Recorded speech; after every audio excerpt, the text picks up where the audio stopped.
ഇവള് സാധാരണ ഷോപ്പിങ്ങിന് പോകും. അപ്പൊ ഇവള് ഇത്രയേ ഉള്ളൂ, ഇവള് ഷോപ്പിങ്ങിന് അത്രയില്ല, ഇത്രയുണ്ട്. അപ്പൊ അവള് ഷോപ്പിങ്ങിന് പോകും. അപ്പൊ അവളിങ്ങനെ നടന്ന് ടോയ് ഷോപ്പിലൊക്കെ പോയി കഴിയുമ്പോ അവളിങ്ങനെ കണ്ടിട്ട് take this papa, take this. അപ്പൊ ഞാനിത് ഇങ്ങനെ ഇടണം. എന്നിട്ട് അവള് തിരിഞ്ഞു നോക്കും എല്ലാം എടുത്തിട്ടുണ്ടോ. എന്നിട്ട് അവള് കറങ്ങി തിരിഞ്ഞു വന്ന് ഇതേ സ്ഥലത്ത് എത്തുമ്പോ അതുണ്ടോന്ന് ഒന്നുകൂടെ നോക്കും. ഓക്കെ, അങ്ങനെ ഞാനൊരു ടോയ് ഷോപ്പിൽ പോയപ്പോ എല്ലാം കൂടെ ഒരു 16,000 രൂപയുടെ ടോയ്സ് ഇവള് വാങ്ങിച്ചു. ഇവളെല്ലാം അപ്പൊ ഒന്നും പറയാൻ പറ്റില്ലല്ലോ. ബില്ല് ചെയ്തുകൊണ്ടിരുന്ന സമയത്ത് ബില്ല് ചെയ്തു, സാധനങ്ങളൊക്കെ കാറിൽ ഒരാൾ കൊണ്ട് വെച്ചു.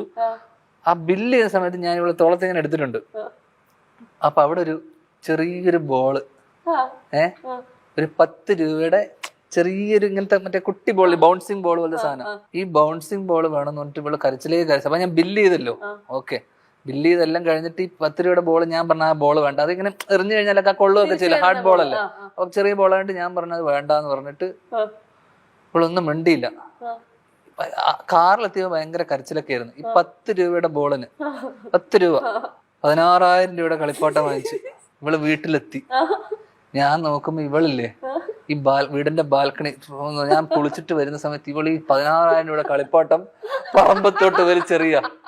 എന്നിട്ട് എന്നോട് പറയാ വേർ ഈസ് മൈ ബോൾ. ആ 10 രൂപ.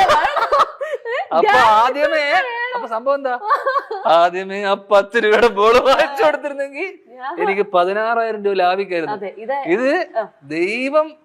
പക്ഷെ ആ 16,000 രൂപ ഞാൻ കറങ്ങി തിരിച്ച് വഴി റീറൂട്ട് ചെയ്ത് വാങ്ങിക്കുന്ന